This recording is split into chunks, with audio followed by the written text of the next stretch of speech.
It's, a MONIKA video. So, this is me. Look at how cute I am. But this cute, intellectual, and charming girl has a sad backstory. Doki Doki Literature Club was a hit visual novel released by Team Salvato in 2017. But, fast forward past a bit, and you start to notice that this beautiful busty heroine makes slight nudges at the fourth wall. She tries to get your attention while these idiots either write poems or accidentally fall onto knives. I'll always be stuck in this box. No matter how much I talk about it, or nudge at it, or make cute, slightly erotic glances at it, I'm stuck in this world. What the? No, we are not doing a MONIKA episode. We're not. We're just not. What? Aw, but it would be so cool. No, everyone's tired of the just MONIKA and the glitching effects every time you appear in a video, and it's getting old. Look at this picture of me, and this picture of me, and this sad picture of me, and this happy picture of me. All right, fine. You know what, MONIKA? You win. There is nothing we can do at this point. You are booted in on my computer from a USB. Wait, did you safely eject that?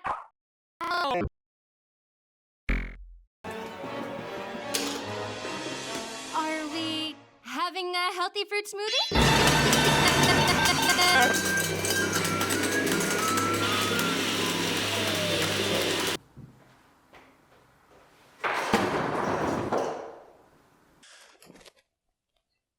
Let's just start this over, all right, guys? Do we want to do that?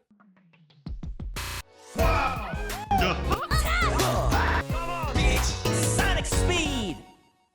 And spoiler alert, all of these, maybe even that one, a little bit of that. In part 1, I talked about all the simple, godly, and, villains in video games. But there's a category I forgot about. No!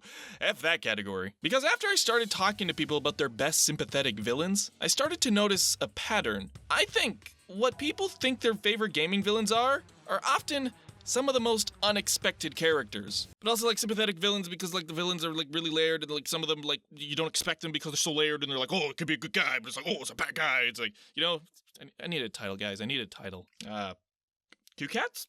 Chicken and waffles? Yeah, maybe? All right. Let's start with two crazy rich guys. Handsome Jack and Andrew Ryan. Unlike many villains, Jack is with you from the beginning of the game. He's not some distant figure. No, he's calling you names right from the start. Telling you and your Vault Hunters to go do certain tasks, and for the most part, he doesn't sound too terribly crazy, okay? Thank God. I was so worried he'd killed those bandits before they could murder old Gran. And you know what? Now I don't even have to pay him, so... I mean, like, there are some bad people, but he's like the worst of the worst. Yeah, when you're shooting laser beams from space to exterminate some of the populace, or living in a big letter H on the moon, or using your daughter against her will for her power, I'm skimming through some of this lore. He's kind of an irredeemable sociopath, but he does eventually meet his end, and in Tales of the Borderlands and the pre-sequel, you get a better look beneath the mask and see he was a good person. Sort of. And as he's dying, he does believe that he is the hero of the world. A maniac! You are a bandit, and I am the goddamn... Shut up! Just shut up. Shut up. Speaking of holding on to your ideals as you die, you wanna play some Mario Golf Toadstool Tour? Nice ball. Andrew Ryan from the first BioShock. Now there are some cool villain twists in all the BioShock games. Infinite twists.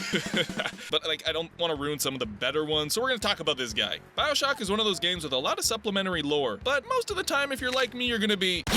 Andrew Ryan is the genius who founded Rapture, a place for scientists and entrepreneurs to triumph away from society's rules and morals. It's great, there's no way it could go... Do I smell a dystopian society? Though obviously he cares more for his dream than morality, you can kinda respect his goals and how he presents them. He believed that man should be free and they should follow their dreams right into the bitter end, which he did. Come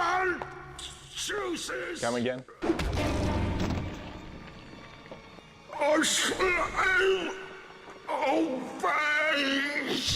I didn't catch that. Shadow of the Colossus. I still haven't played it. But I mean, like, I've watched someone play it, so... It's this beautiful game where you fight giant Womp's fortress in order to save your girlfriend's stereo surround sound. Hey, wake up. So you take a walk in the world, see the view, kill 16 Colossi, save the girl. Scratch that. From the start of the game, you'll notice something's a bit off after each Colossi, and you get a bit darker. No one said this job would come with a free tan. Hello! That's me. It's me. Late into the game, you realize that the true villain is not these giant doggos, but the guiding voice telling you to slay all of them, Dorman. He's a dick. And I mean, like, you said things, not many, but I trusted you. He manipulated you to take down these Colossi to free himself, an evil power, into the world. He effectively made you the villain of the game. I'd do anything for a pee-pee kiss, would you? Another game that immerses you in an empty world with expectations that do not meet the reality of the situation. Portal! Okay, Google. Do you know GLaDOS? She used to be a real rebel, but now she's a couch potato. See, when the game starts, we're just some useless meat sack of a test subject who's got the delight of following every order of a faulty AI. For most of the game, she mixes casual conversation and death threats like mixing laundry detergent with Halloween candy. Well, down the hatch. She was always humorous, but you could see that she was a little bit messed up. Obsessed with testing and testing, only for you to be purged by the end of it. Now that I'm thinking about it, these earlier first-person games always give me the heebie-jeebies. They all have these all-knowing entities that follow you in the world, and it just makes it so creepy to being watched. It's like the narrative from the Stanley Parable and Shodan from System Shock 2. Hey, keep your eyes on your own paper. And now, for one of gaming's most pervasive villains. One that has stood the test of time because of their blindsiding nature. The villain. I've never played Final Fantasy. Remember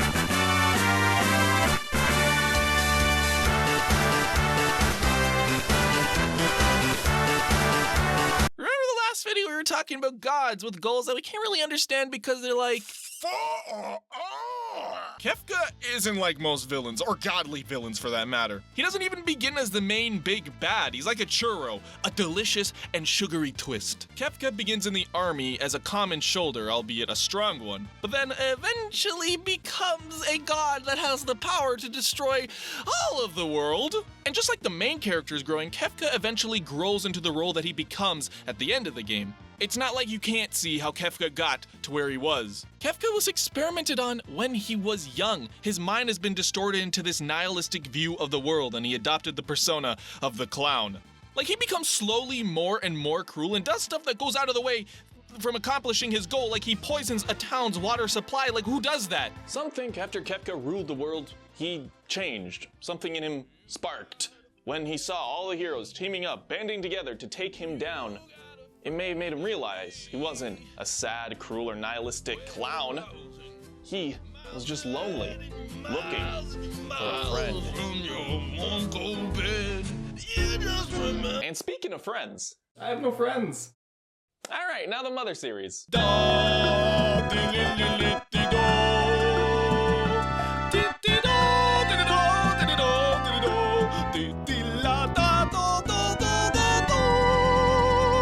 Right from the title screen, you become all too familiar with this name, Gaius. You hear from everyone all across the game that he is unequivocally the most dangerous villain all of humanity has ever seen. Well, I have a few things I want to say to him. I can't wait till I see him. What the fuck is that? You can play the whole game through and still have no understanding of what Gaius is. All of the evil things in the world. He causes distortions, brings inanimate objects to life. He's literally a godly power that we can't even fathom. He is so strong that you have to go all the way to the past to defeat him. When I was playing Earthbound, I just didn't expect Gaius to be this. It was not even something you could fathom. It wasn't something you could blame. Saying these weird lines to you as he's in pain. You don't hate Gaius by the end of the game. You kind of just feel bad for him. Then, Earthbound Beginnings is actually kind of sadder. Long story short, Gaius was an alien, and then he was getting taken care of by Nintendo's grandparents. And his evil kind of began because he was mourning the loss of the woman that took care of him, a motherly figure.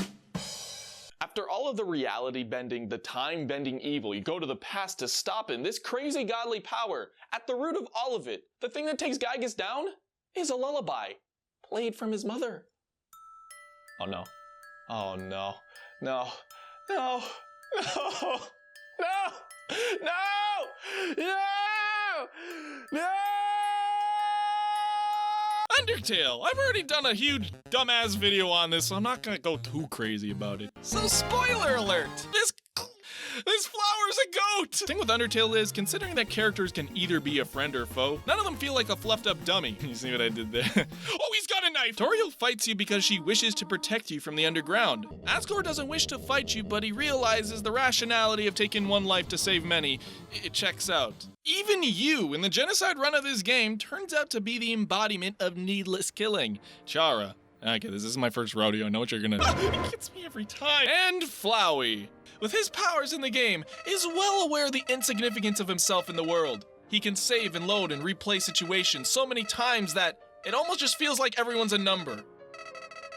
It literally is like he experiences what you experience as the player. Except you can get off your game, go to Chick-fil-A, J.O., I don't know what you want to do. But Flowey is stuck in this world. It makes me wonder that if we as people found out that we live determined lives that repeat and go over and we could impact that, would we turn evil too? This reminds me of yet another game. Shadow the Hedgehog was released in 2005 and followed the anti-hero of Sonic Adventure. Nice try. What? How are you even back? You do know you can copy files, right? You can copy files? I always just remade everything. Alright, so as exciting and interesting MONIKA's twist at the end of Doki Doki Panic was, these days people kind of diminish it because the game was oversaturated and it was a meme. But really, the character of MONIKA does make us question a lot, and I think she's a really effective villain. The structure of DDLC has you become accustomed to the linear, somewhat branching storytelling of a visual novel, before it hits you all in the Dokis with the meta-narrative twist and the killing. MONIKA from the beginning seems suspicious, but if you play the game out and you see where these emotions stemmed from, you can kinda sympathize. But once the veil is lifted and you're aware that she's a character, you come to understand the tragic scenario she presents. The girl just wanted to go to high school. It's like, what would we do if we were a high school student and we realized our lives were just a predetermined visual novel? I knew you'd come around. Hey! Okay, so I think it's good to say that you should appreciate some of these game villains because not all of them can be written well. I feel like sometimes it's either there's a focus on the gameplay with a really shallow story, or there's a focus on the story and no gameplay to be had, or at least like really long-ass cutscenes like in Metal Gear. So where there are these well-written villains, the ones that make us think, the ones that we can sympathize with, I think we should take a step back sometimes and truly appreciate them, which I guess is the point of this video. But you know, you just watch it. I take like weeks to make it. But hold on, what about the secret message in the last video? Oh yeah. You've even intrigued me, the amiibo Ganondorf on a skateboard. Just what villain is worse than all of us?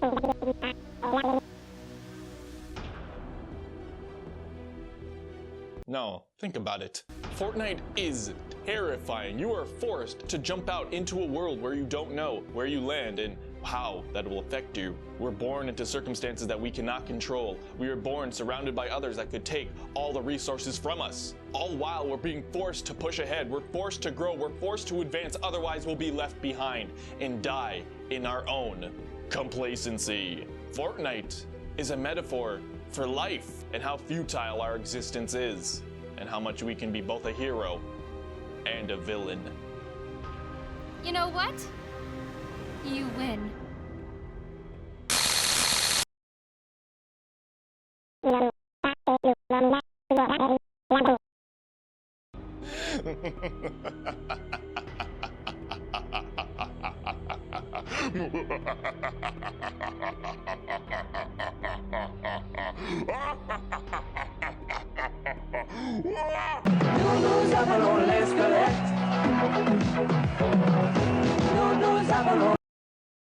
Thank you, everyone, for watching. This has been a very themed month for once on the scary villains of video games, but I'm kind of tired of it, you know. I want to get back to topics on singular things so I can stay focused. I like doing list sort videos, but I feel like I can barely talk about one thing and go into it. So next video is going to be a little more laid back, no more design talk and writing talk, you know, it's just going to be fun. Thank you to my patrons who continue to support me. If you want to help me out, this is the best way to do it. Rewards are going to be prepared in November, and you will be notified when they get sent out. Thank you for your patience. Thank you, everybody, for the amazing year, and I will see you on the flip side.